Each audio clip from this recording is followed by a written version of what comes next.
স্বাগত বন্ধুরা। মিনুর গপ্পসপ্পর আসরে আজ শোনাব সুনীল গঙ্গোপাধ্যায়ের লেখা গল্প রহস্য কাহিনী নয়। বাথরুম থেকে একটা মগ চুরি গেছে। চুরি ছাড়া আর কি বলা যায়? একটা নতুন মগ তো ডানা মেলে উধাও হয়ে যেতে পারে না। এ চুরির কথা শুনলে লোকে হাসবে। বাড়ি থেকে আর কিছু খোয়া যায়নি। হ্যাঁ, সব মিলিয়ে দেখা হয়েছে, আর সব কিছুই ঠিকঠাক আছে। শুধু দুদিন আগে কিনে আনা নীলমগটি পাওয়া যাচ্ছে না। একটা বালতি আর মগ একসঙ্গে কেনা হয়েছে। বালতিটা আছে, মগটা নেই। কতই বা দাম? যৎ সামান্য। একটা মগের জন্য মাথা না ঘামালেও চলে, কিন্তু প্রতিদিনের জীবনযাত্রায় সবসময় একটা হিসেব মেলাবার ব্যাপার থাকে। যে কোনো কিছুতে, তা সে যত সামান্যই হোক, হিসেব না মিললে মনটা খচখচ করে। যেমন একদিন বাবার টেবিলের নিচে দেখা গেল একটা কমলা লেবুর আধখানা খোসা। এটা কোথা থেকে এলো?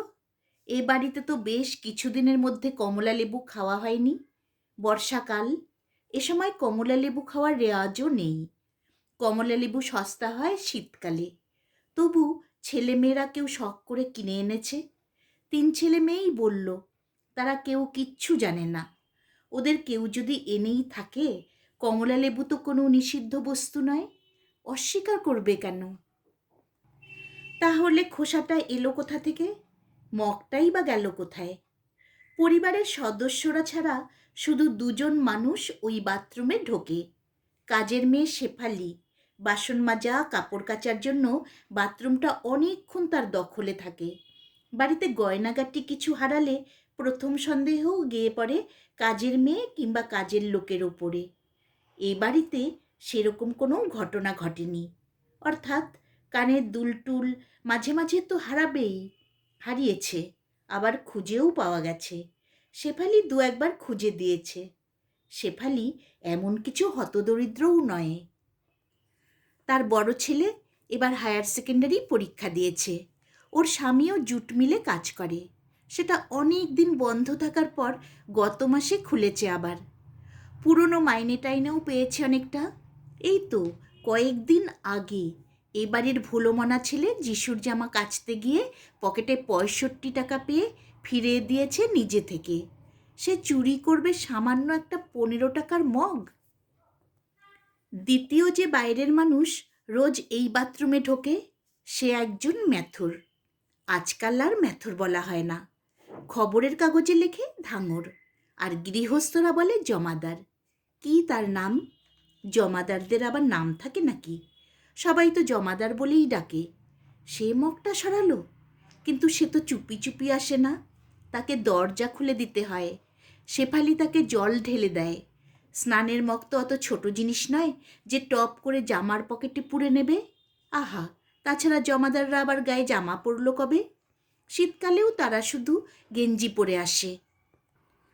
খাবার টেবিলে এই রহস্য নিয়ে আলোচনা হয়। যে ঘটনার কোনো ব্যাখ্যা পাওয়া যায় না, সেটাকে অনেকে ভূতরে ব্যাপার বলে ভাবতে ভালোবাসে। কিন্তু এই বাড়ির কেউই ওসব শিশু সাহিত্যে বিশ্বাস করে না। পরিবারের প্রধান রণদেব বারাসাত কলেজে অর্থনীতির অধ্যাপক।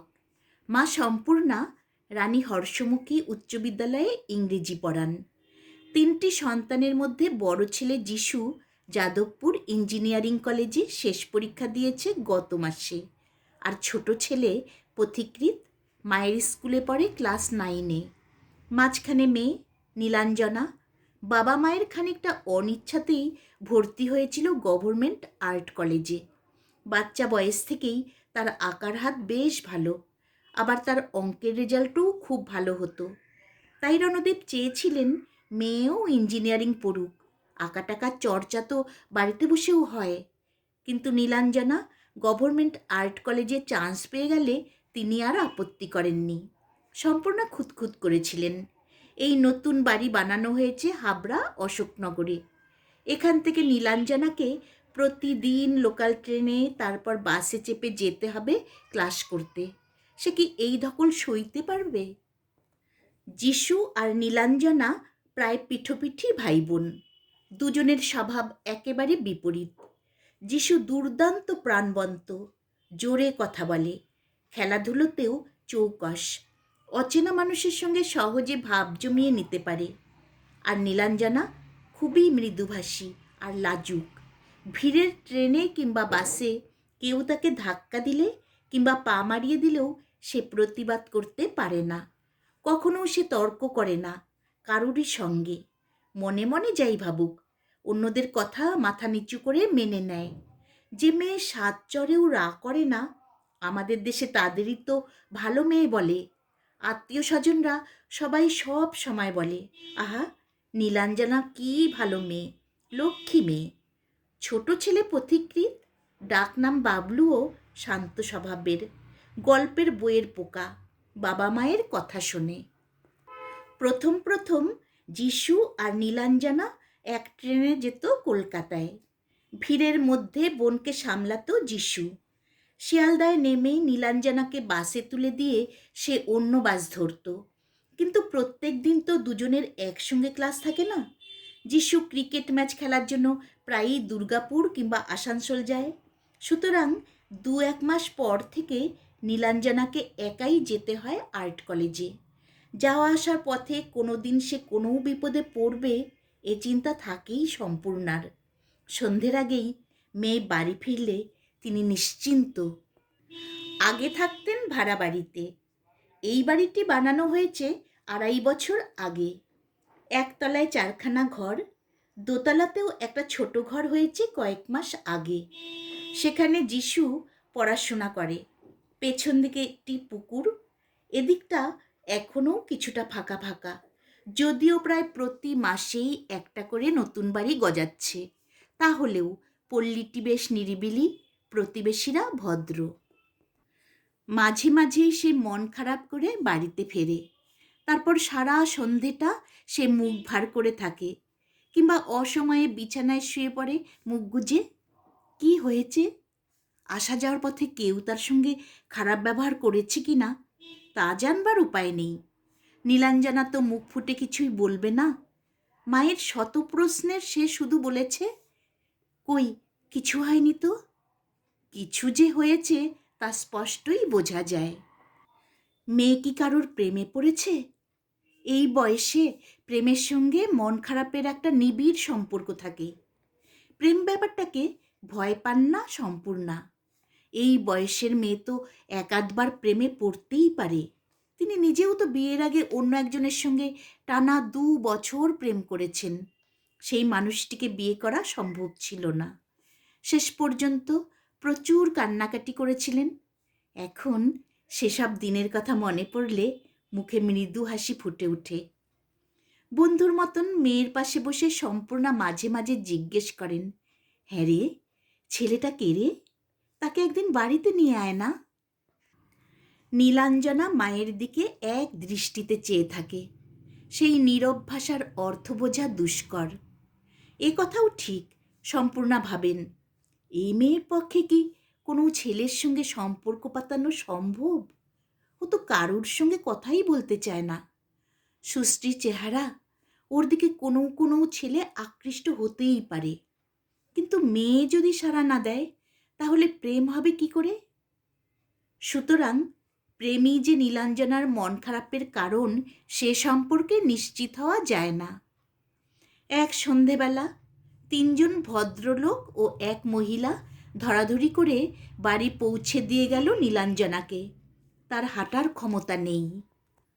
স্টেশনে ট্রেন থামলেই একদল লোক এমন হুড়োহুড়ি করে নামার জন্য, যেন 1 মিনিট দেরি হলেও পৃথিবী রসাতলে যাবে। আবার সব লোক নেমে যাওয়ার আগেই কিছু মানুষ ঠেলাঠেলি করে উপরে উঠতে চায়। কেউ কারোকে জায়গা ছেড়ে দেওয়ার মতন সৌজন্যের তোয়াক্কা করে না। প্রতিদিনই এটা সহ্য করতে হয়। একদিন ফেরার সময় স্টেশনে ট্রেন থেকে নামতে গিয়ে বেশ জোরে আছাড় খেয়ে পড়ে গেল নীলাঞ্জনা মানুষের ধাক্কায়। হয়তো কেউ ইচ্ছে করে ধাক্কা দেয়নি, আবার মেয়েদের পিঠে হাত রাখার লালসাও হয় কারুর কারুর। এমন আঘাত লাগলো নীলাঞ্জনার যে তার হাতের বই খাতা ছিটকে পড়ে গেল। সে আর উঠে দাঁড়াতে পারল না। সাধারণত কার কি আঘাত লাগলো না লাগলো তা নিয়ে অধিকাংশ মানুষই ভ্রুক্ষেপ করে না। সকলেরই বাড়ি ফেরার কিংবা ট্রেনে উঠে জায়গা দখল করার তাড়া। আবার ব্যতিক্রমও তো থাকে। কয়েকজন সহৃদয় ব্যক্তি নীলাঞ্জনার অবস্থা দেখে তাকে টেনে তুললেন, কিন্তু নীলাঞ্জনা নিজের পায়ে দাঁড়াতে পারছে না। ব্যথায় তার চোখে জল আসছে, তবু মুখে বলছে না কিছুই। এক মহিলা তাকে অস্পষ্টভাবে চিনতে পেরে জিজ্ঞেস করলেন, তুমি পুকুর ধারে ছাইরঙ্গা বাড়িটাতে থাকো না? তোমার বাবা কলেজে পড়ান। নীলাঞ্জনা ঘাড় হেলিয়ে সম্মতি জানালো। তখন নিজেদের কাজ ফেলে সেই মহিলা ও কতিপয় ভদ্রলোক 2-3খানা রিক্সা নিয়ে নীলাঞ্জনাকে পৌঁছে দিয়ে গেলেন বাড়িতে। সত্যি খুব প্রশংসনীয় ব্যাপার। বা পায়ে ফ্র্যাকচার হয়েছে নীলাঞ্জনার। এখন তার সেই পা মোড়া প্লাস্টার। দিন 15 হয়ে গেছে। বাড়ির মধ্যে একটু একটু হাঁটতেও পারে। 1.5-2 মাসের মধ্যে তার পা আবার ঠিক হয়ে যাবে। এই বয়সের ছেলে মেয়েদের হাড় ঠিকঠাক জুড়ে যায়, কিন্তু এর মধ্যে আর একটা সিদ্ধান্ত নেওয়া হয়ে গেছে। এইভাবে ট্রেন জার্নি করে নীলাঞ্জনার আর আর্ট কলেজে যাওয়া চলবে না। সবাই সব কিছু পারে না। রবীন্দ্রনাথ ঠাকুর কি কোনো আর্ট কলেজে গিয়ে ছবি আঁকা শিখেছেন? নীলাঞ্জনা যদি চায় তাহলে বাড়িতেই একজন আর্ট টিচার ঠিক করে দেওয়া যেতে পারে। ইঞ্জিনিয়ারিং কলেজের এখন আর ভর্তি হওয়ার উপায় নেই। সে বরং স্থানীয় কলেজে বিজ্ঞান নিয়ে পড়ুক। ইচ্ছে করলে ইংরেজি কিংবা বাংলাও পড়তে পারে। একটা বছর নষ্ট হবে, কি আর করা যাবে? নীলাঞ্জনা জোরালো আপত্তি জানাতে পারেনি। শুধু মিনমিন করে 2-1বার বলেছিল, আমি পারবো, এবার থেকে পারবো। বাবা মা কেউ তাতে কর্ণপাত করেননি। যিশুই বরং জোরের সঙ্গে বলেছিল, বারবার আছাড় না খেলে মানুষ দৌড়তে শেখে না। একবার আছাড় খেয়েছে বলে খুকি আর্ট কলেজ ছেড়ে দেবে? এ আবার কীরকম কথা? না না, যাবে। বাবা মা যিশুর কথা উড়িয়ে দিয়েছেন। নীলাঞ্জনার ঘনিষ্ঠ কোনো বন্ধু নেই, কেউ এ বাড়িতে আসে না, কিন্তু যিশুর বন্ধুরা প্রায়ই আসে। তারা আড্ডা দেয় ছাদের ঘরে। সেই সব বন্ধুদের কেউ নীলাঞ্জনার সঙ্গে ভাব জমাতে চায় কি না আড়াল থেকে সেদিকে নজর রাখেন মা। 2-1টা ছেলের সঙ্গে ভাব হোক না, ভালোই তো। প্রেম কিংবা বিয়ের প্রশ্ন না থাক।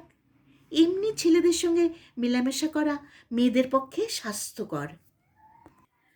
বন্ধুদের মধ্যে তুনির নামে একজনের দাদা খবরের কাগজে গল্প টল্প লেখে ও ছবি আঁকে। তার নিজেরও আগ্রহ আছে ছবি সম্পর্কে।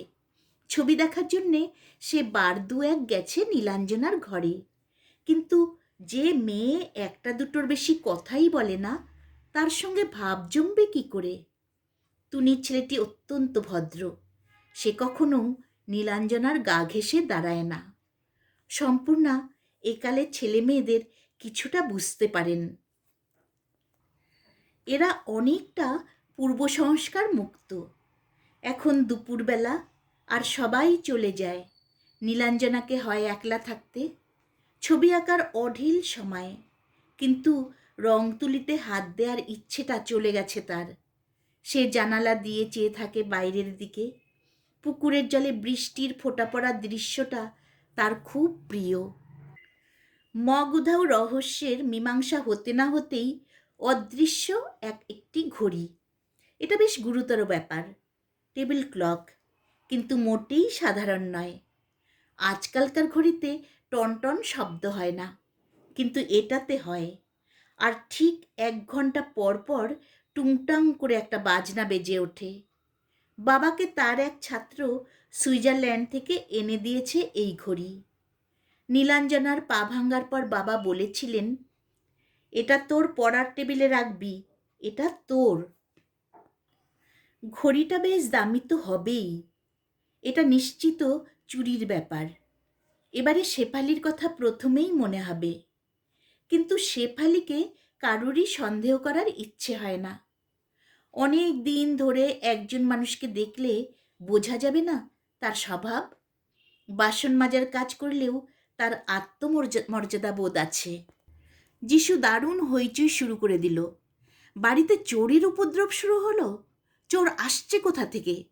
ঘড়ি চুরি করেছে, এরপর আরও কোনো দামি জিনিস চুরি করতে পারে। এবার থানায় খবর দিতে হবে। ছেলেকে ঘরের মধ্যে ডেকে নিয়ে সম্পূর্ণা বললেন, চুপ কর, এসব কথা এত চেঁচিয়ে বলতে নেই। পুলিশ এসে প্রথমেই তো শেফালিকে ধরবে। পুলিশের যা স্বভাব, থানায় নিয়ে গিয়ে ওকে নিশ্চয়ই মারধর করবে। কিন্তু ও যদি সত্যিই দোষী না হয়, বরং 2-4 দিন সব দিক লক্ষ্য রেখে দেখা যাক। ছাদের দরজা তুই রাত্রিবেলা মনে করে বন্ধ রাখিস তো? নীলাঞ্জনা তো মুখ ফুটে কিছু বলবে না, কাঁদবেও না, কিন্তু অমন শখের ঘড়িটা চলে যাওয়ায় সে যে খুব কষ্ট পেয়েছে তা তার মুখ দেখলেই বোঝা যায়। সে নিজের আঁচল দিয়ে ঘড়িটা রোজ যত্ন করে মুছত। শেফালিকে কেউ সরাসরি দোষ না দিলেও শেফালি ঠিক বুঝতে পারে ঘড়িটার ব্যাপারে তাকে কিছুটা সন্দেহ করা হচ্ছে। সে নিজেও বুঝতে পারছে না কি করে চোর ঢুকবে এ বাড়িতে। মাঝে মাঝে এদের কিছু আত্মীয় স্বজন আসে, তাদের মধ্যেই কেউ সরিয়েছে ঘড়িটা। ভদ্রলোকেদের মধ্যেও কারুর কারুর এরকম হাতটান থাকে, কিন্তু মগটাই বা গেল কোথায়? দাম যাই হোক, একটা মগ তো বাথরুম থেকে ডানা মেলে উড়ে যেতে পারে না। শেষ পর্যন্ত শেফালির নিজস্ব তদন্তেই কাজ হলো। পুকুর পাড়ে একটা ঝোপের মধ্যে সে পেয়ে গেল ঘড়িটা। এখানকার একটা সরু রাস্তা দিয়ে অনেকেই যাতায়াত করে, এর মধ্যে কারুর চোখে পড়েনি, সেটাই আশ্চর্যের। ঘড়িটা পেয়ে আনন্দে চিৎকার করতে করতে বাড়ির মধ্যে চলে এলো শেফালি। কিন্তু ঘড়িটা ফিরে পাওয়ায় রহস্য মিটল না, বরং আরও ঘনীভূত হলো। ঘড়িটা সম্পূর্ণ ভাঙ্গা এবং অকেজো। কেউ যেন আছড়ে আছড়ে সেটাকে ভেঙেছে। কেউ চুরি করলে এমন সুন্দর ও মূল্যবান বস্তুটিকে ভাঙবে কেন? যে কোনো চোরই এর মূল্য বুঝবে। তবে কি বাদরের মতন কোনো প্রাণীর কীর্তি? এ অঞ্চলে বাদর কোথায়? কেউ কোনো দিন দেখেনি। কোনো একটা বাদর কিংবা হনুমান হঠাৎ অন্য কোথাও থেকে ছিটকে চলে এসেছে? এ পাড়ায় 2-4 জনের বাড়িতে কলা গাছ আছে। এই নতুন বাড়িতেও পেয়ারা ও সবেদা গাছ লাগানো হয়েছিল। সবেদা গাছে ফল এসেছে। সেসব গাছে কোনো দিন বাদর হনুমানের উৎপাত হলো না। তাদের কেউ এসে শুধু একটা ঘড়ি নিয়ে ভাঙল? অবিশ্বাস্য। পরবর্তী ঘটনাটি সোজাসুজি অঙ্গুলি নির্দেশ করে অলৌকিকত্বের দিকে। এতে চুরিরও প্রশ্ন নেই। যখন কোনো ঘটনার কোনো রকমেই কোনো ব্যাখ্যা পাওয়া যায় না, তখন তার দায় চাপানো হয় বেচারি ভূতদের ঘাড়ে। একালে অনেক সভ্য শিক্ষিত মানুষই ভূতে বিশ্বাস করে না, তবে যারা ঘোর অবিশ্বাসী তাদেরও কখনো সখনো গা ছমছম করে। বহু কালের সংস্কার যা জিনের মধ্যে দিয়েও প্রবাহিত হয়। যিশুর ছাদের ঘরের একদিকের দেয়াল জোড়া একটা ম্যাপ টাঙানো। সামনের মাসে পুজোর ছুটিতে আর 3 জন বন্ধুর সঙ্গে তার সান্ডাকফুতে ট্রেকিং করতে যাওয়ার কথা। অনেক দিন ধরে পরিকল্পনা হচ্ছে। ওই বন্ধুদের সঙ্গে দেখা হলে এখন শুধু সেই আলোচনা। জিওলজিক্যাল সার্ভে অফিস থেকে সেই অঞ্চলটার একটা ম্যাপ জোগাড় করেছে যিশু। ম্যাপটা ব্লো আপ করে টাঙিয়ে রেখেছে দেওয়ালে। সব পাহাড়ি রাস্তা ও তাঁবু ফেলার জায়গাগুলো লাল পেন্সিলের দাগ দেওয়া। একদিন সকালে দেখা গেল সেই ম্যাপটা প্রায় ছিন্ন ভিন্ন, হাওয়ায় কিংবা ঝড়ের ঝাপটায় ছেঁড়া নয়। ছুরির মতন কোনো ধারালো অস্ত্র দিয়ে সেটা ফালা ফালা করা হয়েছে, তা স্পষ্ট বোঝা যায়। আগের দিন দুপুরবেলাতেও বাড়ি থেকে বেরোবার আগে যিশু ম্যাপটা অক্ষত দেখেছে। রাত্রিরে ঘর বন্ধ থাকে, ছাদের দরজাতেও এখন প্রতিদিন মনে করে তালা লাগানো হয়।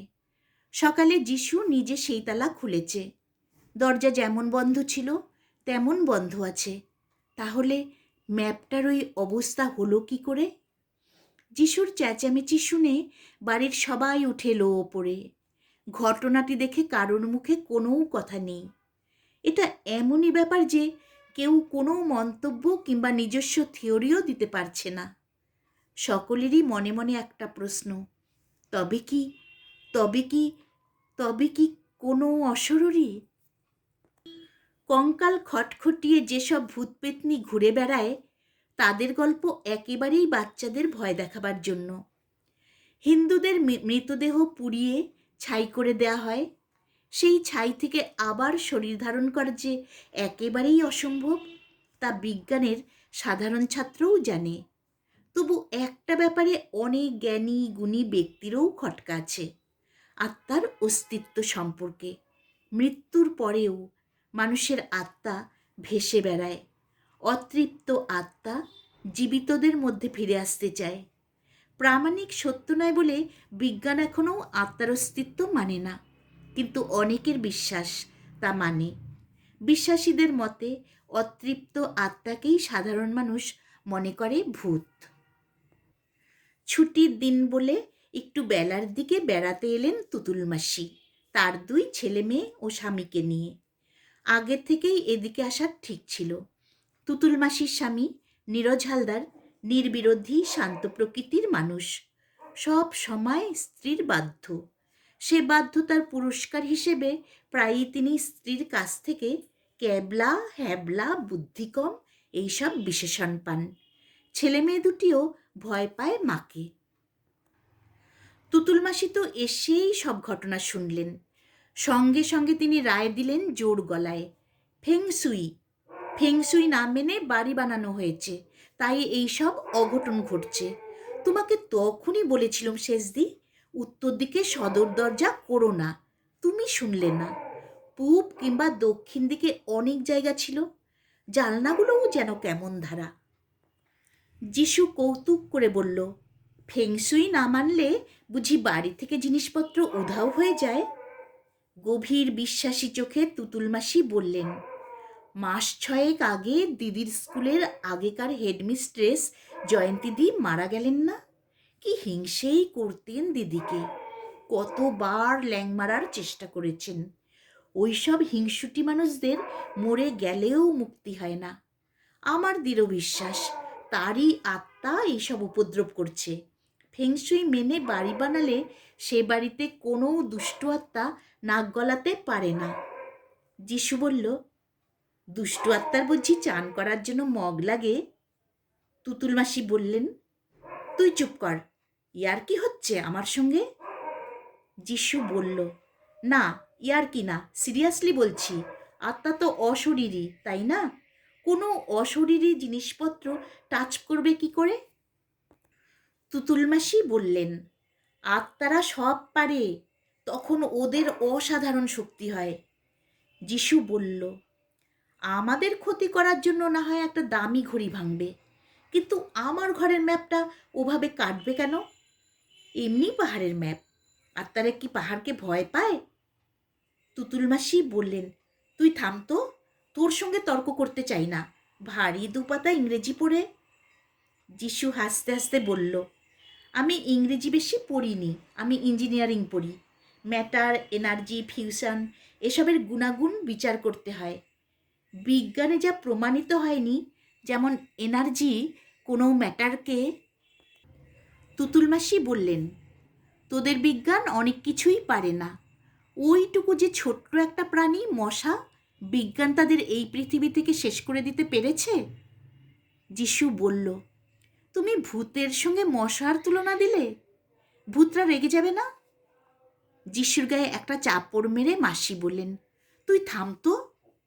তারপর নীলাঞ্জনার দিকে তাকিয়ে বললেন, দেখ তো এই মেয়েটাকে, কি শান্ত, কখনো তর্ক করে না মুখে মুখে। কেমন আছিস রে খুকি, পায়ের ব্যথাটা কমেছে? মাথা হেলিয়ে নীলাঞ্জনা বলল, হ্যাঁ। কিছুক্ষণের জন্যে ভূতের প্রসঙ্গ এড়িয়ে তুতুল মাসি নীলাঞ্জনার প্রশংসায় মেতে উঠলেন। সত্যিই তিনি খুব ভালোবাসেন নীলাঞ্জনাকে। তার গুণের বর্ণনা করতে করতে উচ্ছ্বসিত হয়ে যান। অরুণ বর্ণ হয়ে যায় নীলাঞ্জনার মুখ।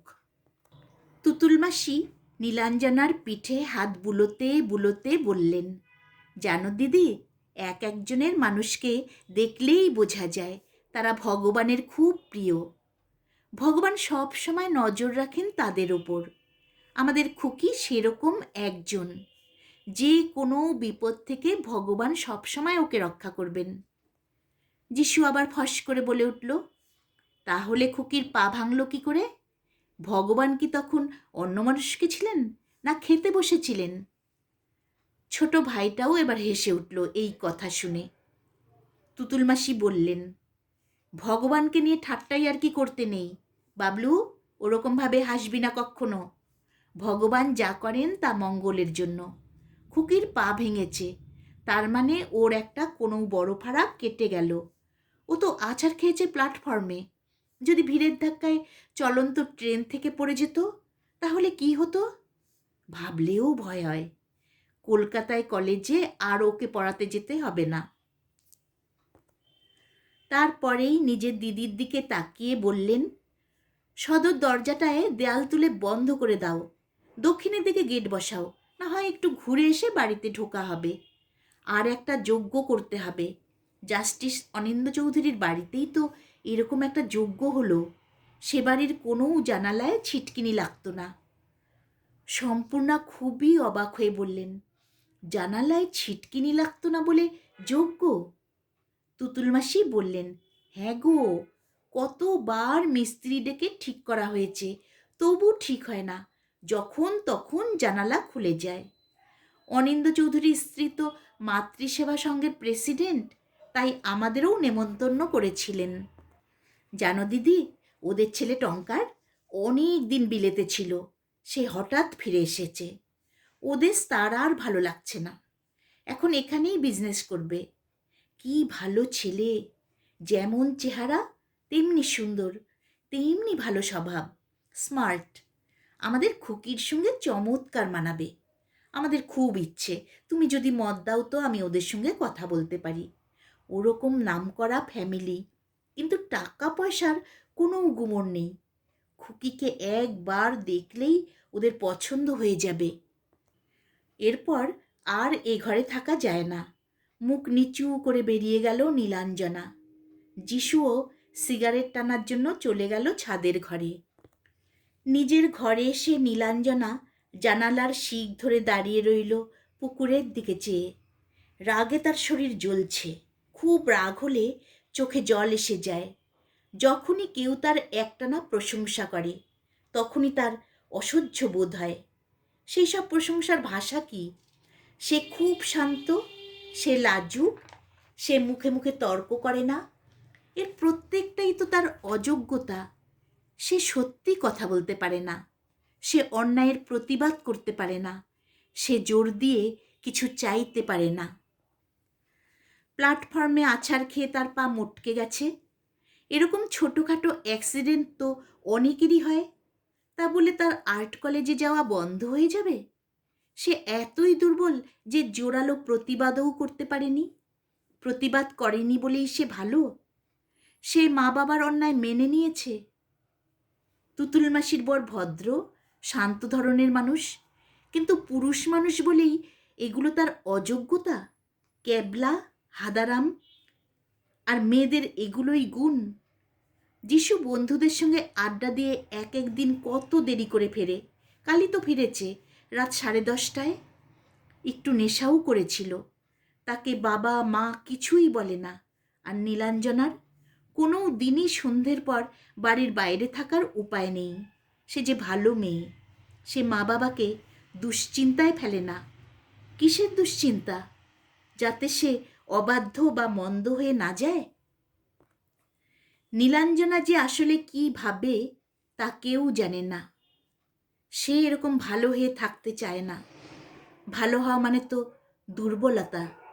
সে আসলে দুর্বল। সে চিৎকার করে বলতে চায়, না না, আমি ভালো হতে চাই না, চাই না, চাই না। মুখে বলে না, ভেতরে ভেতরে ফুঁসতে থাকে, যেন তার শরীরে প্রবাহিত সব রক্তস্রোতের সঙ্গে ছড়িয়ে পড়ে রাগ। তখন কিছু একটা নষ্ট করতে কিংবা ভাঙতে ইচ্ছে করে। সেই রাগেই সে ভেঙেছিল তার প্রিয় টেবিল ঘড়িটা।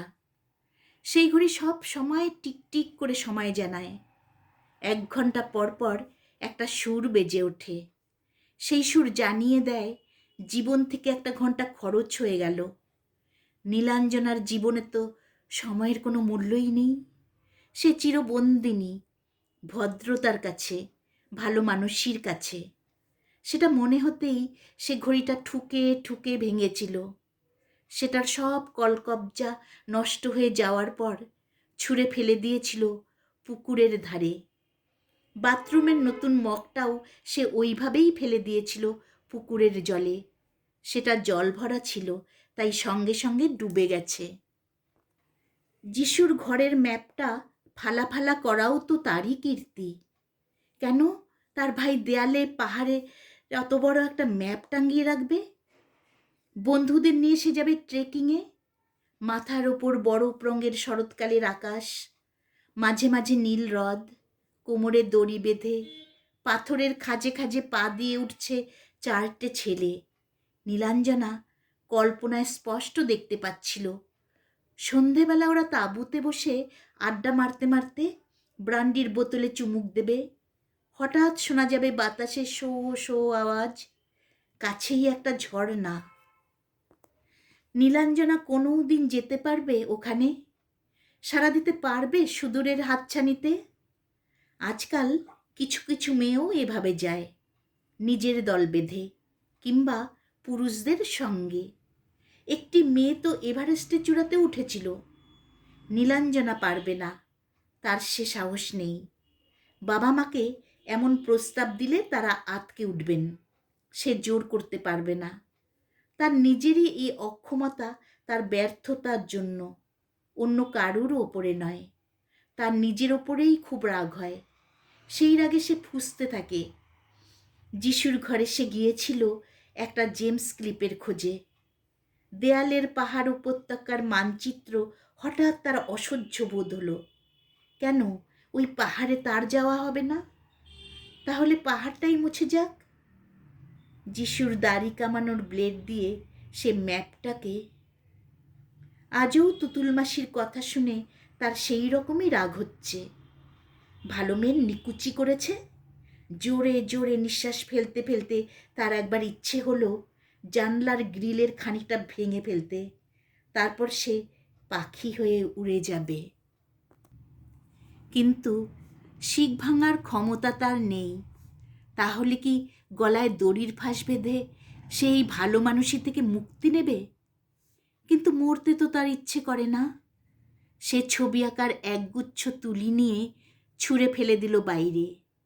একটা হলুদ রঙের টিউব থেকে খানিকটা রং সে মাখল সারা মুখে। এখন তাকে দেখাচ্ছে অন্যরকম। তার চোখ দুটো জলজল করছে।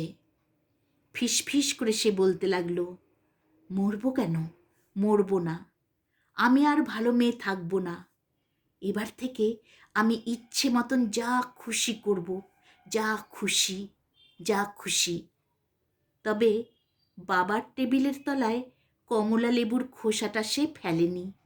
কে ফেলেছে কিংবা কোথা থেকে সেটা এলো তা নীলাঞ্জনা জানে না। সেটা রহস্যই রয়ে গেল।